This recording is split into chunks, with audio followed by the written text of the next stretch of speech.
салом дӯстон, масъалаи доғи рӯз дар арсаи сиёсати ҷаҳонӣ айни замон вазъияти ба вуҷудомада дар шарқи наздик мебошад ки футболро ҳам дар канор намегузорад.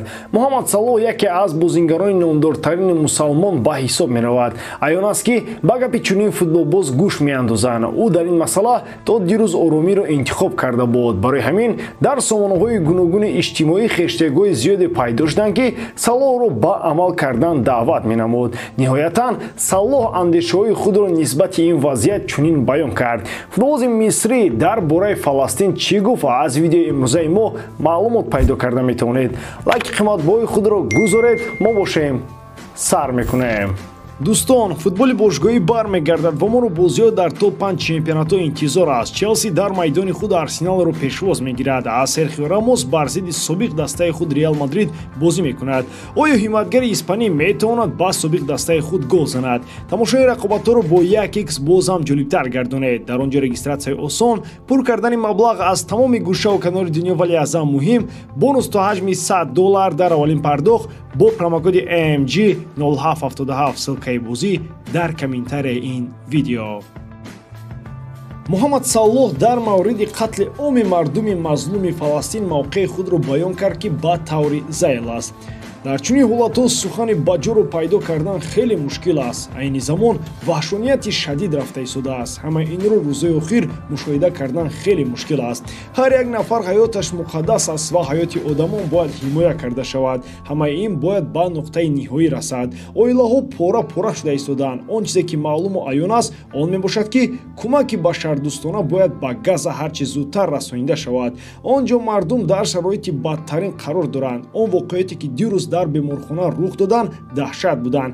аҳолии газа ба озуқаворӣ, маводи лозими соҳаи тиб ва об ниёз дорад. ман аз тамоми лидерони ҷаҳонӣ даъват ба амал меорам ки ин ваҳшониятро ба анҷом расонанд. одамият бояд дар мадди аввал бошад, гуфт Салоҳ. бозингари мисрӣ кӯмаки худро аллакай ба мардуми Фаластин расонд. дар ин бора роҳбари бахши мисрии Моҳи Сурх хабар дод. дар эфири телевизиони кишвари Миср аз ӯ дар мавриди Салоҳ ва кӯмаки ӯ пурсон шуданд. Амр Адиб тасдиқ кард ки Салоҳ ба фаластиниҳо кӯмак равон кард.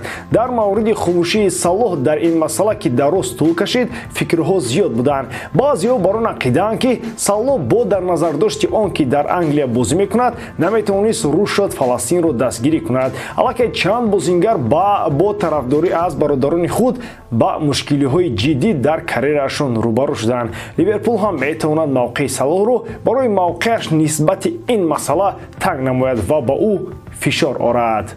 Хулиан Алварес метавонад карьераи худро дар дастаи Барселона идома бидиҳад. ҳафтаи охир дар ин бора гапу сару садо зиёд аст, аммо ин хабарҳои сарсарӣ ва буфта нестанд. мағзи масъала он ки Алварес воқеан метавонад ба Барса гузарад. чанд омиле ҳастанд ки метавонанд дар ин трансфер асосӣ бошанд. якумин клаусула ё пули нақдинаи бозингари мазкур мебошад. тибқи хабарҳо тобистони соли оянда имконияти харидани Хулиан бо арзиши 50 миллион евро пайдо мешавад. барои Каталониё ин имконияти гирифтани бозингари хуб бо нархи дастрас мебошад. дуввумин хавӣ ва тактикаи ӯс ба сармураббии дастаи Барселона сабки бозии Алварес хеле писанд мебошад. ӯ метавонад дар тамоми мавқеҳои хати ҳуҷум бозӣ карда гол занаду натиҷа нишон диҳад. сеюмин хоҳиши худи футболбоз аст. кумири Алварес Лео Месси аст. албатта ин бозингарам орзу дорад ки дар Барселона бошад. ҳарчанд Сити ҳам акнун дастаи топ аст, вале аз нигоҳи ибораи дастаи бузург агар назар кунем, Барса то ҳол чанд зина болост. чорум он ки ба Барселона ҳамлагари нав лозим аст. Роберт Левандовски 35 сол дорад ва ӯ ба муддати дароз ба онҳо кӯмак карда наметавонад. аз ҳамин сабаб номзади беҳтарин барои Барса ин Хулиан Алварес мебошад. Барселона Виктор Рокеро аллакай харид, вале ин бозингар танҳо 18 сол дорад. ӯ ба футболи бузург бояд унс гирад. Алварес бошад футболбози тайёр барои дастаи амбитсиядор мебошад. шартномаи Хулиан бо Манчестер Сити то соли 2028 амал мекунад. нархи бозории ӯ 80 миллион аст. барои Барселона имконияти беҳтарини ҷалби ҳамлагари аргентинӣ тобистони оянда хоҳад буд. он вақт клаусулаи Алварес 50 миллион мешавад. агар худи футболбоз хоҳиши бозӣ дар сафи Каталониёро дошта бошад, пас ҳеҷ чиз Барсаро нигоҳ дошта наметавонад. жоау невеш дар маркази таваҷҷӯҳи дастаҳои топ қарор дорад. ин нимҳиматгар айни замон дар дастаи Бенфика бозӣ мекунад. бозигари номбурда аз ҳама бештар ба Манчестер Юнайтед наздик аст. манкуниянҳо кайҳост ки намояндаҳои худро ба тамошои бозиҳои ин футболбоз мефиристад. ҷиддӣ ба ин масъала тобистони соли оянда назар карда мешавад. моҳи январ Манчестер Юнайтед кӯшиши харид кардани футболбозро нахоҳад кард. дар мавсими ҷорӣ Эрик тен Хаг бо ҳамин нимҳиматгарони дошта бозӣ хоҳад кард. МЮ 8 ниммуҳофизатгари рангу пӯсту усули шева дорад. ин бе ҳисоби Ван де Бек. жоау невес шояд барои ояндаи дурахшон ва маҳкам кардани маркази майдон ба муддати солҳои тӯлонӣ ба МЮ ҷалб шавад. невеш дар мавсими ҷорӣ аллакай 8 голро дар ҳисоби худ сабт кардааст. невеш ба ҳамла пайваст шуданро хеле дӯст медорад. ӯ ҳам тавассути канор ва бештари вақт тавассути марказ ба ҳамла рафта мавқеъҳои холиро пайдо мекунад. ҳамчунин ин футболбоз биниши хеле хуби майдон дорад. табиист ки Манчестер Юнайтед намехоҳад чунин бозингарро аз даст диҳад. Родри рӯ шуд, қайд кард ки Месси туби тиллоро мегирад. ин дар ҳолест ки ӯ ҳамдастаи Холланд аст. ҳамчунин фаромӯш кардан лозим нест ки худи Родри ҳам дар қатори номзадон аст. аз ӯ чунон пурсон шуданд: ту ягона бозингари Испания ҳастӣ ки дар қатори номзадон барои гирифтани туби тилло қарор доред. дар ин маврид андешҳоят чӣ гуна ҳастанд? Родри дар ҷавоб чунин гуфт: ман фикр мекунам ба ман маркетинг намерасад. замоне ба Хави ва Иньеста маҳз маркетинги сус халал расон то онҳо туби тиллоро бигиранд. ба назарам Лео Месси боз ин ҷоизаро мегирад. маросими споридани ҷоизаам наздик омадааст. рӯзи 3 моҳи ҷорӣ туби тилло барои мавсими 2022-23 соҳиби худро пайдо хоҳад кард.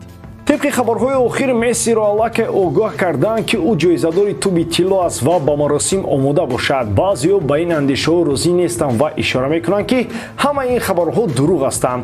туби тиллоро Холланд мегирад, чун ӯ бо Манчестер Сити требл кард ва дар дастовардҳои дастаи шаҳри Манчестер нақши ӯ хеле калон аст. шумо дар ин маврид чӣ андеша доред?